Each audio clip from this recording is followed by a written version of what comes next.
जय हिंद साथियों। मैं प्रतीक रमन भारद्वाज आज आप सबके सामने फिर हाजिर हूँ एक नए टॉपिक के साथ जिसका नाम है ट्रांसजेंडर। आज हम बात करेंगे ट्रांसजेंडर्स के बारे में कि ट्रांसजेंडर्स क्या होते हैं, वो क्या प्रॉब्लम्स फेस कर रहे हैं सोसाइटी में, उसके बाद उन सबको क्या क्या चीज़ों को देखना पड़ता है, किन किन चीज़ों को समझना पड़ता है, क्या क्या दिक्कतें आ रही हैं उनके पास, क्या उनके पास कुछ राइट्स हैं भी या नहीं, और उनके लास्ट में हम बात करेंगे कि क्या हम कर सकते हैं उनके लिए और हम हमारी सोसाइटी क्या कर सकती है जिससे हम ट्रांसजेंडर्स के लिए एक कंफर्टेबल माहौल क्रिएट कर पाए। तो चलिए फिर शुरू करते हैं बिना किसी रुकावट के। अगर हम बात करें ट्रांसजेंडर की कि ट्रांसजेंडर क्या होते हैं, तो हम ये देखेंगे कि ट्रांसजेंडर वो लोग होते हैं, अगर बेसिकली बात करें कि वो लोग होते हैं जो लोग जिस जेंडर से पैदा होते हैं बाद में उस जेंडर से डिफरेंट फील करते हैं। मतलब एग्जाम्पल के तौर पे समझे कि अगर कोई पैदा होने के टाइम पे लड़की थी मान लीजिए, लेकिन उसको थोड़े टाइम बाद ही पता चलता है कि उसके अंदर की जो बनावट है, जो उसके अंदर के और चीज़ें हैं वो लड़की की तरह नहीं बल्कि लड़कों की तरह है। या इसका उल्टा भी कह सकते हैं कि अगर वो पैदा होने के टाइम पे कोई बच्चा लड़का है लेकिन उसको थोड़े टाइम बाद ही पता चलता है कि उसके शरीर की बनावट, उसके अंदर की चीज़ें इस तरीके से उसको फील कराती हैं कि वो लड़का नहीं बल्कि एक लड़की है, तो ऐसे लोगों को हम ट्रांसजेंडर कहते हैं। अगर हम देखें तो हम ऐसी सोसाइटी में रह रहे हैं जहाँ पर जेंडर्स को लेकर के एक बहुत ही ज़्यादा डिस्क्रिमिनेशन होता है। हम ट्रांसजेंडर की बात अगर छोड़ भी दें तो हमारी सोसाइटी में तो लड़का और लड़की को लेकर के बहुत ज़्यादा डिस्क्रिमिनेशन देखने को मिलता है। तो वहाँ पर ट्रांसजेंडर्स के लोगों को क्या प्रॉब्लम फेस करनी पड़ती होगी ये आप समझ सकते हैं।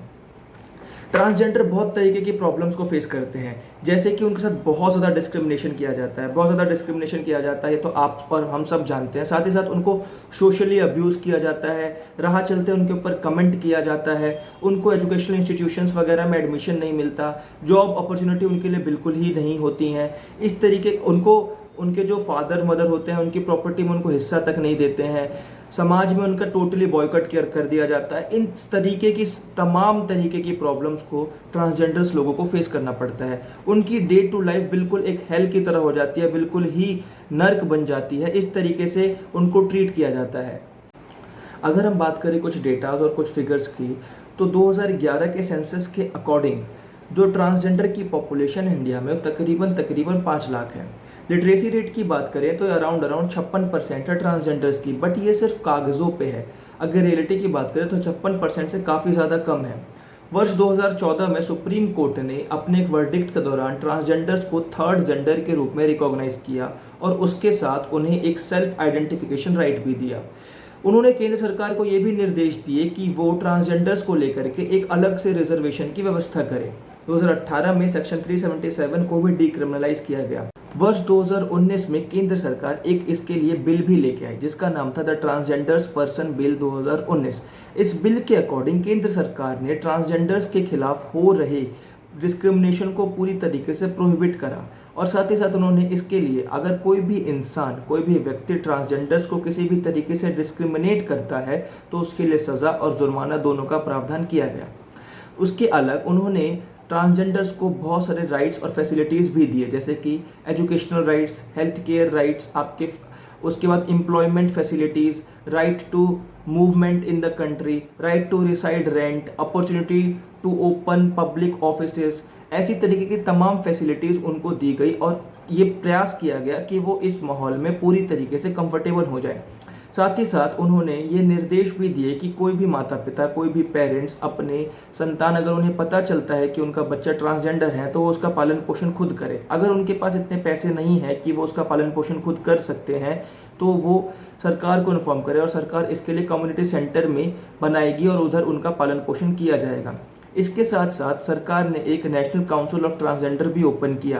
अगर मैं बात करूं कुछ ट्रांसजेंडर्स ऐसे लोगों की जिन्होंने इतनी कठिन परिस्थितियों को देखते हुए भी, इतनी कठिन परिस्थिति, इतनी डिफ़िकल्ट सिचुएशंस को फेस किया बट फिर भी हार नहीं मानी और काफ़ी ज़्यादा आगे बढ़े। जैसे कि अगर मैं बात करूं ज्योता मंडल हमारे देश की फर्स्ट ट्रांसजेंडर जज है। अगर मैं बात करूं सत्यश्री शर्मिला जो हमारे देश की फर्स्ट ट्रांसजेंडर लॉयर है। अगर मैं बात करूं पृथिका यासनी हमारे देश की फर्स्ट ट्रांसजेंडर पुलिस ऑफिसर है। अगर मैं बात करूं मनाबी बंदोपाध्याय की तो जो हमारे देश की फर्स्ट ट्रांसजेंडर कॉलेज प्रिंसिपल हैं। अगर मैं बात करूं आपकी शबनम मौसी की जो हमारे देश की फर्स्ट ट्रांसजेंडर एमएलए हैं। अगर मैं बात करूं शबी की जो हमारे देश की फर्स्ट ट्रांसजेंडर सोल्जर हैं। और ऐसे कई और एग्जाम्पल्स हैं, कई और उदाहरण हैं जिन्होंने इस समाज की कठिन परिस्थितियों को फेस किया और साथ ही साथ अपने आप को इतना काबिल बनाया कि वो समाज में स्टैंड कर पाए।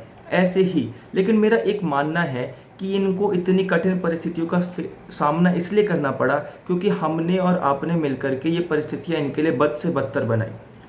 मैं अगर अपनी पर्सनल बात करूं तो मेरी भी एक ट्रांसजेंडर कम्युनिटी में एक बहुत अच्छी और प्यारी दोस्त है जिनका नाम है सोनिया।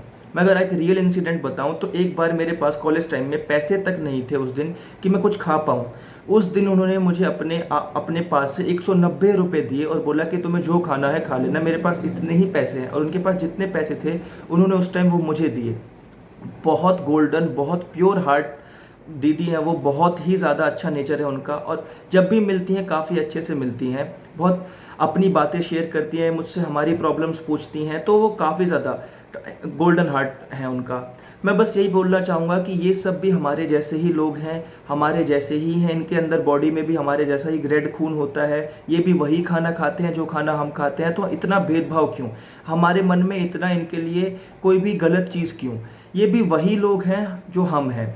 भगवान की किसी भी द्वारा बनाई गई किसी भी चीज़ का अपमान करना मतलब होता है भगवान का अपमान करना। तो अगर हम इनका अपमान कर रहे हैं तो इसका मतलब हम भगवान का या ऊपर वाले का अपमान कर रहे हैं। तो बस मैं आप सबसे यही कहना चाहूँगा कि इनको अलग ना समझें, इनका खूब सपोर्ट करें, इनको मेन स्ट्रीम में लाएं, ज़्यादा से ज़्यादा इनका सपोर्ट करें। कोई भी अगर ये प्रॉब्लमेटिक सिचुएशन में होती हैं तो इनकी हेल्प करें। मैं आशा करता हूँ कि आज का वीडियो आपको फिर से अच्छा लगा हो, कोई अच्छी नॉलेज मिली हो आपको। अगर ऐसा है तो प्लीज़ आप इस चैनल को लाइक करें, शेयर करें और चैनल को सब्सक्राइब करें। वीडियो को ज़्यादा से ज़्यादा शेयर करें। फिर मिलते हैं नेक्स्ट वीडियो में किसी अच्छे टॉपिक के साथ। तब तक के लिए जय हिंद।